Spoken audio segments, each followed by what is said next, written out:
बच्चों, आप सभी का आज की कक्षा में स्वागत है। जैसे कि आज की कक्षा में हम जो 7वां जो अध्याय है, एक छोटी सी कहानी है, उस कहानी पर हम चर्चा करेंगे। उस कहानी का नाम है करीम। सबसे पहले हम इस कहानी के अंतर्गत जो शब्दार्थ हैं उस पर चर्चा करेंगे।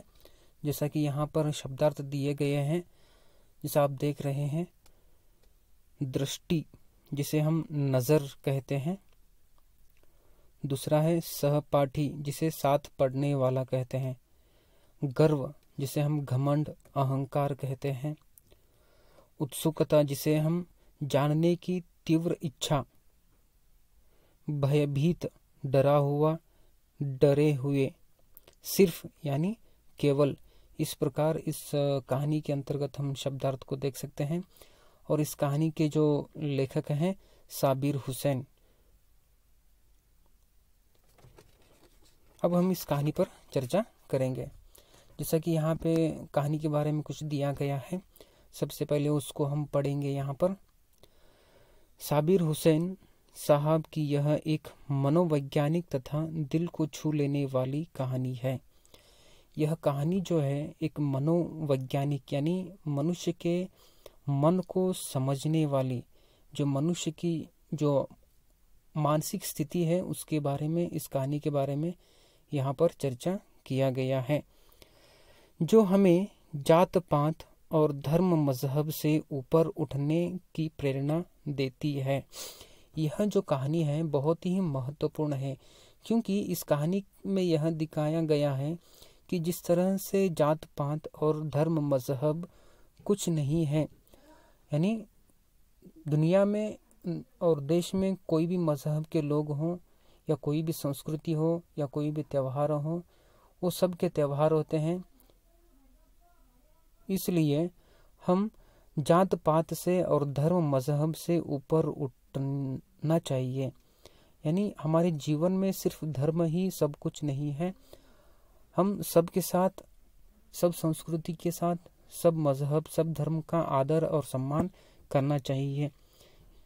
स्नेह, प्रेम, परोपकार, भाईचारा और कर्तव्य बोध का संदेश देती यह कहानी सबको मानवता का पाठ पढ़ाती है।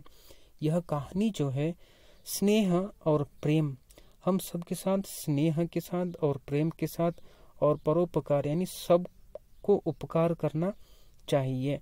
भाईचारा यानी सबके साथ भाईचारे के साथ, यानी भाई भाई जैसे रहते हैं वैसे हम रहना चाहिए। और कर्तव्य बोध का संदेश देती है।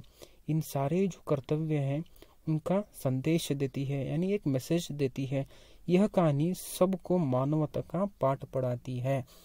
यह जो छोटी सी कहानी है सबको मानवता का यानी मनुष्यत्व का, मानवता का पाठ पढ़ाती है। अब इस कहानी के अंतर्गत हम थोड़ा सा देखेंगे। जैसा कि सुनील चला जा रहा था, तभी उसकी दृष्टि होटल में काम कर रहे लड़के पर पड़ी। वह ठिठक कर रुक गया। पहले तो उसे विश्वास ही नहीं हुआ कि होटल में काम कर रहा लड़का उसके स्कूल में पढ़ने वाला करीम है। लेकिन जब उसने ध्यान से उसे देखा तो विश्वास करना ही पड़ा। करीम को तो वह कभी भूल ही नहीं सकता। जब सुनील रास्ते से जा रहा था तब उसकी जो दृष्टि, उसकी नज़र जो है, सुनील की नज़र जो एक काम करने वाले लड़के पर पड़ी। वह ठिठक कर यानी आश्चर्य के साथ रुक गया। पहले तो उससे विश्वास नहीं हुआ, पहले तो सुनील को विश्वास नहीं हुआ कि वह होटल में कौन काम कर रहा है। जैसे ही सुनील ने देखा तो उसके ही क्लास का, उसके ही स्कूल का जो एक लड़का था जो करीम, वह, लेकिन जब उसने ध्यान से देखा तो विश्वास करना ही पड़ा। जब सुनील ने ध्यान से देखा तो सुनील को विश्वास करना पड़ा कि ये मेरे साथ पढ़ने वाला लड़का है। करीम को तो वह कभी भूल ही नहीं सकता। सुनील जो है करीम को अपने जीवन में कभी भूल ही नहीं सकता था करीम। और पिछले साल वह सड़क के किनारे लगे जामुन के पेड़ पर चढ़कर जामुन तोड़ रहा था, तभी वह पेड़ से गिर पड़ा था। सभी दोस्त उसे घायल देखकर भाग गए थे। तब करीम ने ही उसे रिक्शे से अस्पताल पहुंचाया था। जब सुनील पेड़ पर चढ़ा था, जामुन के पेड़ पर चढ़ा था जामुन तोड़ने के लिए, तब वह पेड़ से गिर पड़ा था। तब उसके सारे दोस्त जो है उसको, सुनील को वैसे ही छोड़कर वहां से भाग के गए थे। और जो है वहां से जब करीम ने उसको रिक्शा से अस्पताल लेकर छोड़ा था। करीम भी लड़कों के साथ जामुन खाने के लालच में आ गया था। तब उसने डांट दिया था कि वह उसका गिराया एक भी जामुन न छुए, क्योंकि करीम न उसका दोस्त था और न ही सहपाठी। करीम कक्षा 6 में पढ़ता था और वह कक्षा 8 में। जो करीम भी उसके साथ ही जामुन तोड़ने के लिए गया था, जब वह सुनील ने उसे डांटा, क्योंकि मेरा गिराया हुआ जामुन तुम नहीं खा सकते। और न ही करीम उसकी कक्षा में पढ़ता था, क्योंकि करीम कक्षा 6 में पढ़ता था और सुनील कक्षा 8 में पढ़ता था। इस प्रकार करीम कक्षा 6 में पढ़ता था और वह कक्षा 8 में। वह एक अधिकारी का पुत्र था और करीम एक सब्जी वाले का। लेकिन जब करीम ने उसे अस्पताल पहुंचाया तो उसका गर्व समाप्त हो गया था। सुनील जो है एक अधिकारी का लड़का था और करीम जो है एक सब्जी वाले का लड़का था।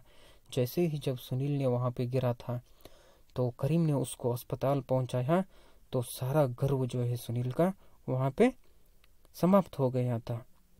यदि करीम उसे अस्पताल न पहुंचाता तो अधिक खून निकलने के कारण उसकी मृत्यु भी हो सकती थी। करीम ने ही उसकी अम्मी को उसके घायल होने की सूचना दी थी।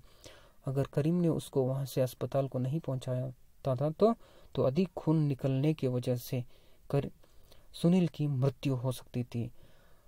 करीम ने उस लड़के को, सुनील को, वहां से जहां पे वो सुनील गिरा था वहां से उसको रिक्शा में लेकर हॉस्पिटल में पहुंचाया और उसकी सूचना जो है सुनील के अम्मी को भी दे दी थी।